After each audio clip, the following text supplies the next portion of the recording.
Hello students, welcome to my channel. तो आज की इस वीडियो में मैं आपके BA 6 सेमेस्टर सोशियोलॉजी यानी समाजशास्त्र के पेपर 1 का मॉडल पेपर लेकर आ गई हूँ। तो जैसा कि आप सभी लोगों की परीक्षाएं अप्रैल से शुरू हो रही हैं और आज के इस वीडियो में मैं 6 सेमेस्टर सोशियोलॉजी पेपर 1 का मॉडल पेपर आपको बताने वाली हूँ। और ये जो मॉडल पेपर है तो मैं आपको बता दूँ कि अभी तक अगर आपने कुछ भी नहीं पढ़ा है, कुछ भी तैयार नहीं किया है, तो न्यू मॉडल पेपर आज का आप इसको तैयार कर लीजिए। इसमें जितने भी मैं question section A, B and C के आपको बताने वाली हूँ, आप उनको देखिए और उनको पढ़िए और उनको तैयार कर लीजिए। फिर आपके एग्ज़ाम में कोई भी प्रश्न आ जाए आप आसानी से लिख लेंगे, क्योंकि यहीं से आपकी परीक्षा में प्रश्न आएगा। तो देखिए, समाजशास्त्र पेपर 1 का जो आपका टाइटल है वो है भारतीय समाजशास्त्र के अग्रदूत। तो मैं इसका जो सिलेबस है वो आप लोगों के साथ डिस्कस कर चुकी हूँ और उसकी जो यूनिट्स हैं वो लगातार मैं अपलोड कर रही हूँ। तो देखिए, एक सीक्वेंस में आपकी प्लेलिस्ट बनी हुई है, आप उनमें चेक करके पढ़ लीजिएगा। सब कुछ मैंने जो भी वीडियोस मैंने अपलोड किए हैं फुल डिटेल अपलोड किए हैं। आप वीडियो जब देखेंगे तो आपका जो टॉपिक है और उसके जो उन्होंने अवधारणाएँ पेश की हैं, यानी जो भारतीय समाजशास्त्री हैं, उनके बारे में आपका सब कुछ बहुत अच्छे से तैयार हो जाएगा। तो चलिए बिना देर किए आज का वीडियो शुरू करते हैं और हम आपके मॉडल पेपर को देखते हैं और उन महत्वपूर्ण प्रश्नों पर नज़र डालते हैं जो आपकी परीक्षा 2024 में आने वाले हैं। तो देखिए, जो आपका मॉडल पेपर होता है, जो आपके एग्ज़ाम का पेपर होता है, वो 3 सेक्शन में डिवाइड होता है, section A, section B and section C। और सेक्शन A में आपको 10 प्रश्न दिए जाते हैं अति लघु के, जिनमें आपको सभी प्रश्नों के उत्तर लिखने होते हैं और प्रत्येक प्रश्न का उत्तर आपको 50 शब्दों में देना होता है। ठीक है, ये बात तो आपको पता ही है। तो सबसे पहला महत्वपूर्ण प्रश्न है आपका, जाति की अवधारणा किसने दी? तो किसने दी जाति की अवधारणा? मैं आपको पढ़ा चुकी हूँ, यूनिट नंबर 1 में आपको पूरा यही तो पढ़ना था। इस पर पूरा फुल डिटेल वीडियो अपलोड है। देखिए, जाति की अवधारणा गोविंद सदाशिव घुरिये ने दी थी और गोविंद सदाशिव घुरिये भारतीय समाजशास्त्र के पिता माने जाते हैं, क्योंकि भारत में समाजशास्त्र को विकसित करने का जो कार्य है उसमें GS घुरिये का योगदान बहुत अधिक है। और देखिए, जो सोशियोलॉजी था पहले तो भारत में एज अ सब्जेक्ट नहीं पढ़ाया जाता था, एक सब्जेक्ट के रूप में नहीं अलग से पढ़ाया जाता विश्वविद्यालयों में।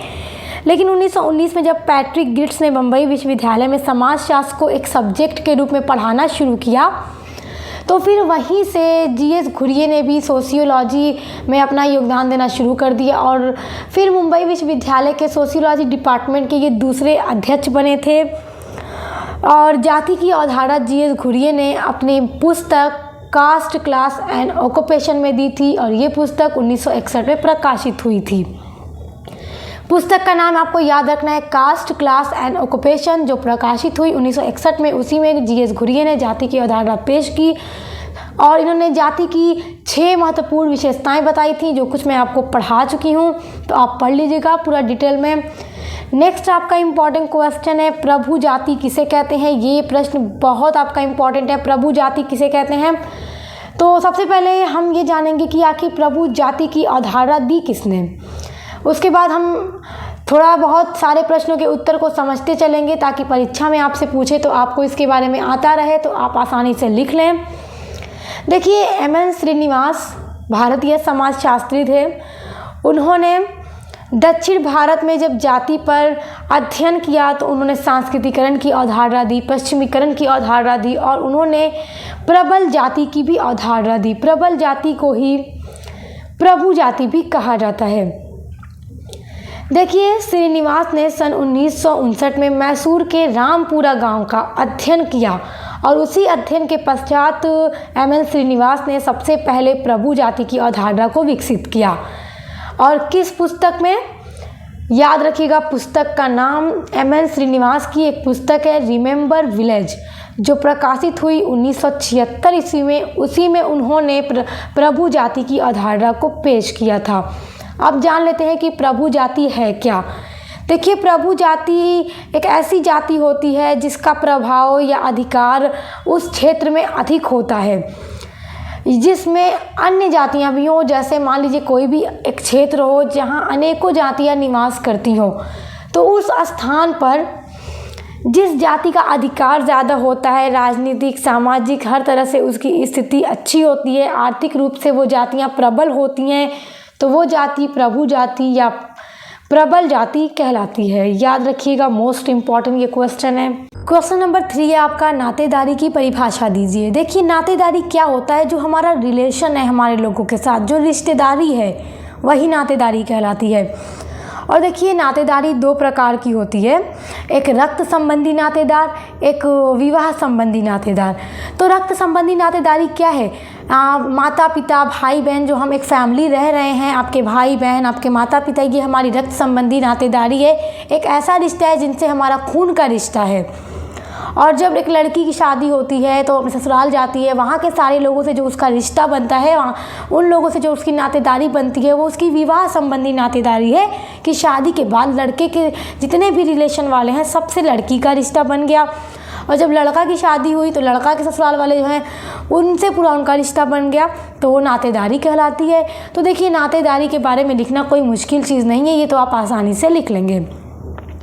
और समाज में नातेदारी होना ही होना है, जाहिर सी बात है। हर कोई ऐसा तो नहीं है ना कि अकेला है, उसका कोई रिश्तेदार नहीं है, उसकी कोई फैमिली नहीं है, ऐसा तो कोई नहीं होता। हर किसी के रिश्तेदार होते हैं, फैमिली होती है। और देखिए इरावती कर्वे ने जो भारत में रिश्तेदारी है उसके बारे में पूरी उन्होंने अवधारणा दी है। तो याद रखिएगा कि नातेदारी के बारे में जो कुछ भी बताया है इरावती कर्वे ने, इस पर काफ़ी अध्ययन किया है और काफ़ी योगदान उन्होंने नातेदारी के अध्ययन में दिया है। प्रश्न नंबर आपका 4 है, लौकिकीकरण की परिभाषा दीजिए। तो देखिए लौकिकीकरण की परिभाषा किसने, अवधारणा किसने पेश की, एम.एन. श्रीनिवास ने। पश्चिमीकरण, संस्कृतिकरण और प्रबल जाति और लौकिकीकरण, इन सभी के बारे में जो अवधारणा पेश की वो एम.एन. श्रीनिवास ने की।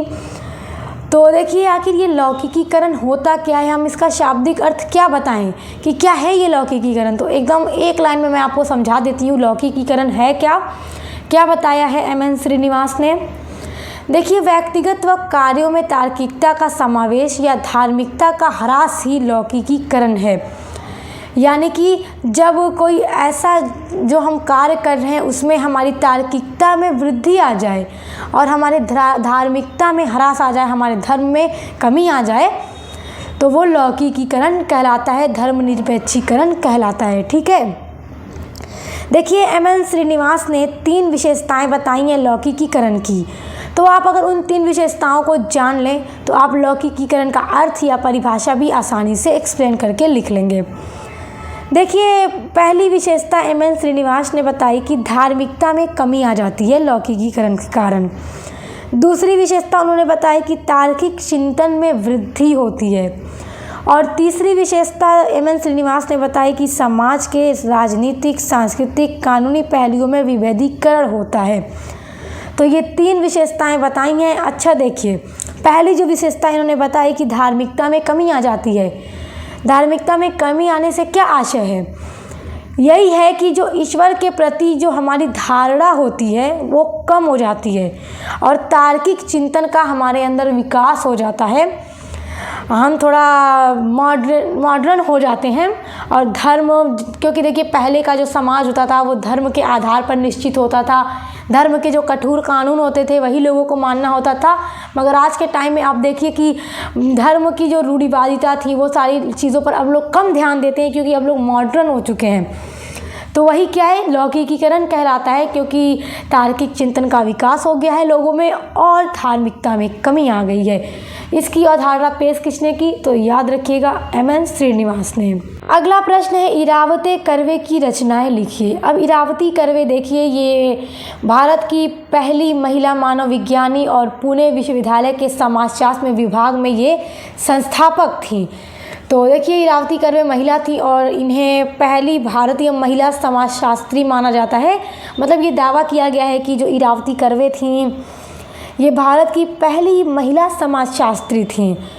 और देखिए ये भी कहा जाता है कि जो भारतीय समाजशास्त्र के पिता हैं जी.एच. घुरिये, तो इरावती कर्वे उनकी छात्रा थीं। तो प्रश्न आपका पूछ रहा है कि इरावती कर्वे की रचनाएं लिखिए। तो आपको देखिए सभी समाजशास्त्रियों की रचनाएं आपको याद होनी चाहिए, कम से कम 4-5 रचनाएं तो आपको याद होनी ही चाहिए, क्योंकि अति लघु में भी पूछेगा।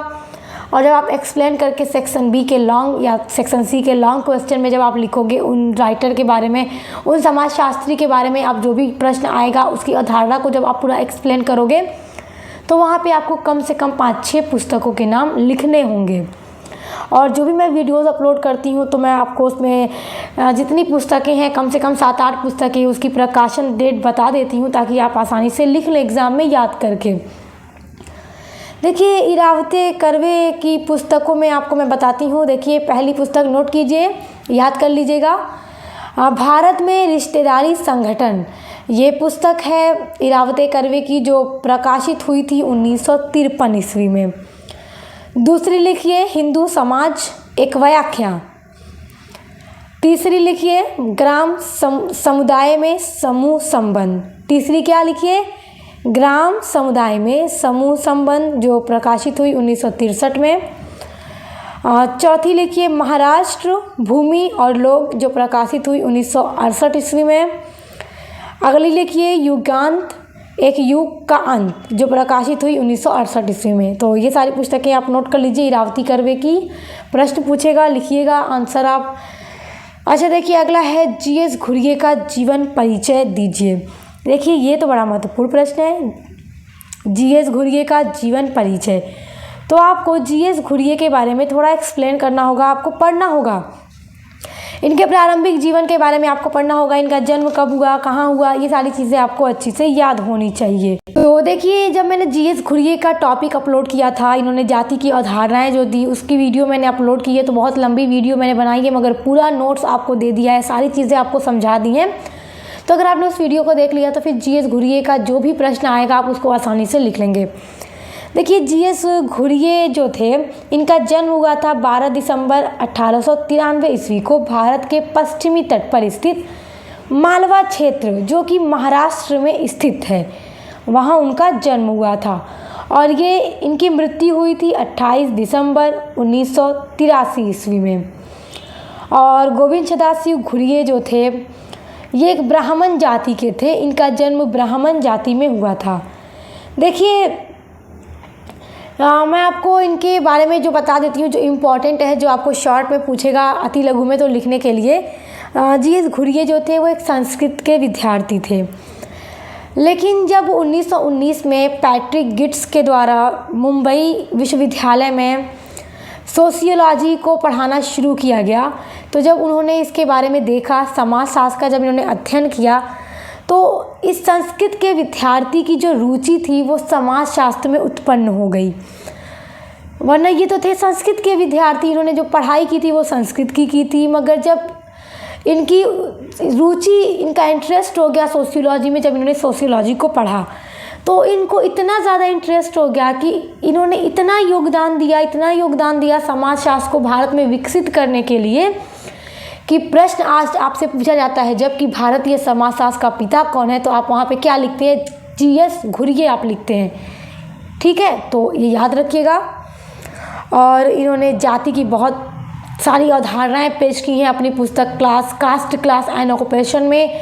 सारी चीज़ें मैं आपको बता चुकी हूँ, जाति की जो इन्होंने विशेषताएँ बताई हैं उसके बारे में मैं पूरा आपको बता चुकी हूँ। प्रश्न नंबर 7 है, पश्चिमीकरण से आप क्या समझते हैं? देखिए, पश्चिमीकरण की अवधारणा एम.एन. श्रीनिवास ने दी, और पश्चिमीकरण के बारे में आपको मैं पढ़ा चुकी हूँ, पूरा डिटेल में वीडियो अपलोड है। और देखिए, पश्चिमीकरण क्या है? एम.एन. श्रीनिवास लिखते हैं कि ब्रिटिश शासन जब हमारे भारत में था, 200 के शासन में इन्होंने देखा कि देखिए, ब्रिटेन से जो लोग यहाँ पर आए, अंग्रेज़ जब भारत आए, इन्होंने वहाँ पर शासन किया, तो जाहिर सी बात है कि वो अपनी संस्कृति, अपनी सभ्यता को लेकर आए थे।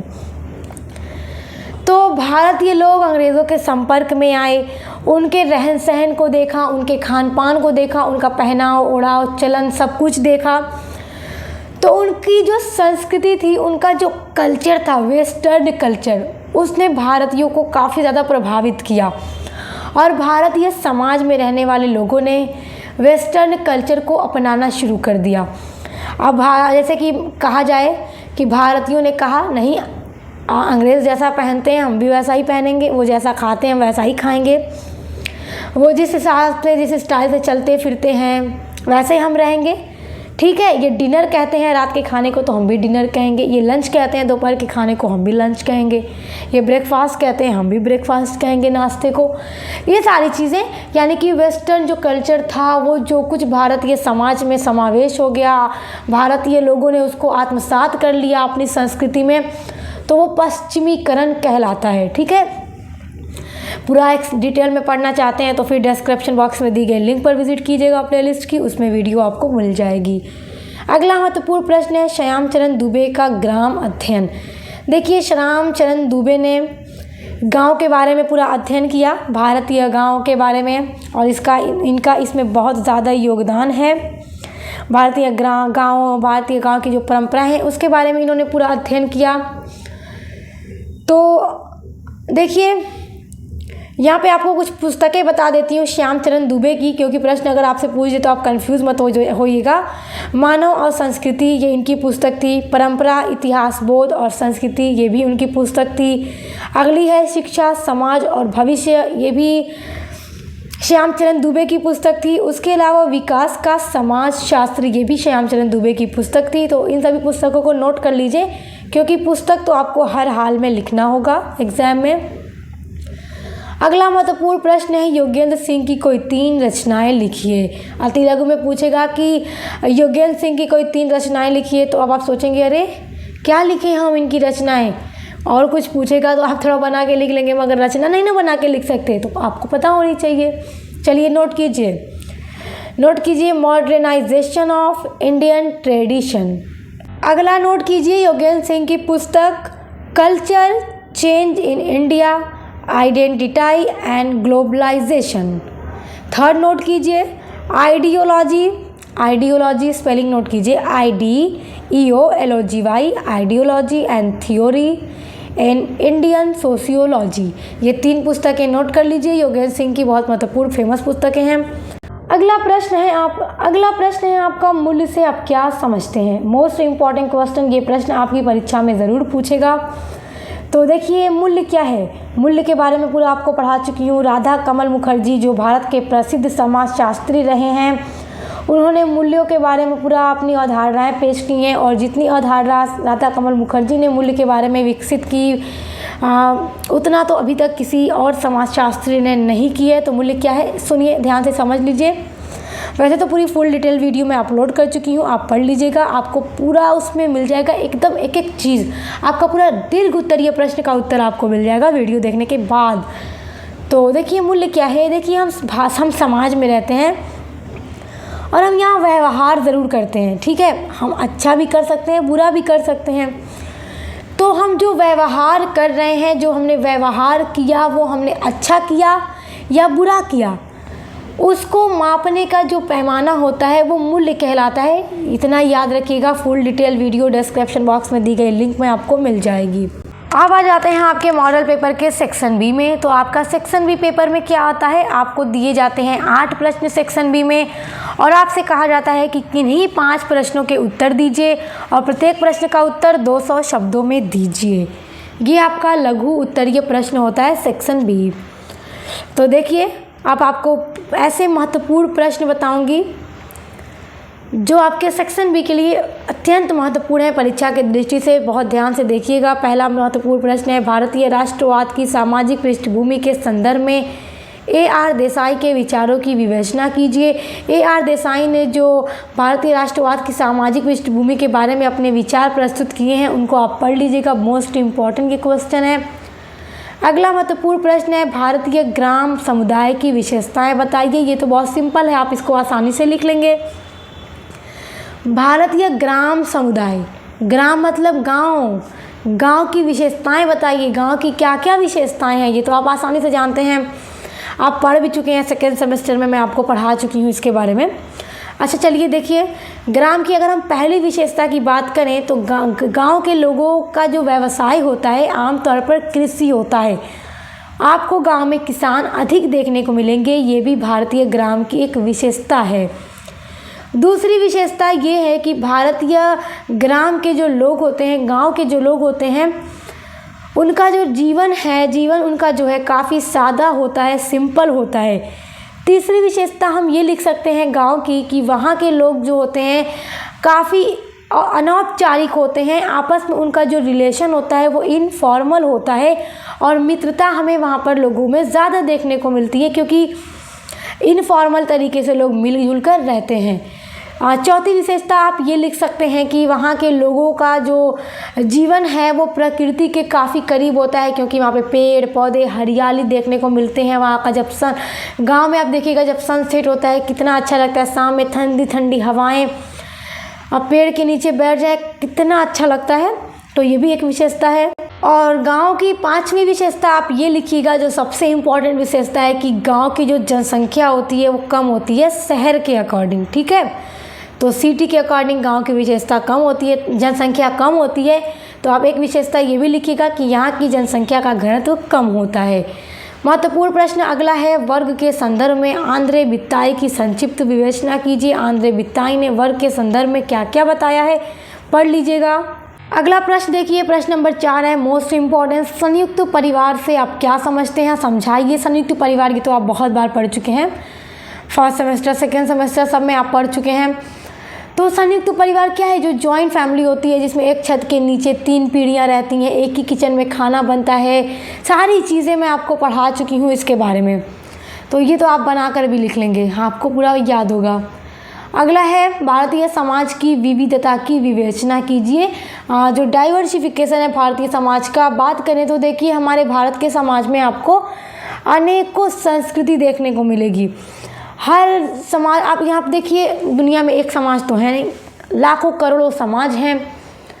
तो आप जाएंगे अलग अलग स्थानों पे, अलग अलग राज्य में अभी आप चले जाएं हमारे भारत के ही, तो आपको अलग अलग संस्कृति देखने को मिलेगी, अलग अलग रहन सहन, अलग अलग भाषा देखने को मिलेगी।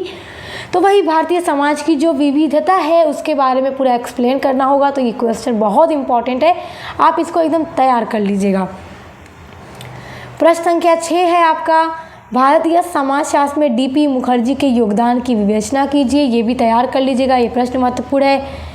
अगला है पश्चिमीकरण की अवधारणा एवं विशेषताएं लिखिए। पश्चिमीकरण के बारे में फुल डिटेल आपको पढ़ा चुकी हूँ, फुल डिटेल वीडियो ऐड है प्लेलिस्ट में, चेक कर लीजिएगा, उसको देख लेंगे तो पूरा दीर्घ उत्तरीय आपका तैयार हो जाएगा।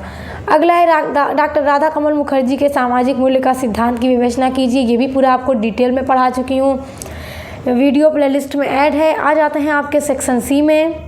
तो अब आ जाते हैं आपके पेपर के सेक्शन सी में। सेक्शन सी में होता है आपका लॉन्ग क्वेश्चन यानी कि दीर्घ उत्तरीय प्रश्न, और इसमें आपके पेपर में आपको दिए जाते हैं 4 प्रश्न जो कि काफ़ी लंबे लंबे होते हैं, मतलब आंसर आपको 500 शब्दों में देना होता है। तो उन 4 प्रश्नों में से आपसे कहा जाता है किन्हीं 2 प्रश्नों के उत्तर लिखिए। तो जो आपको आता है वो आप अच्छे से लिख डालिए।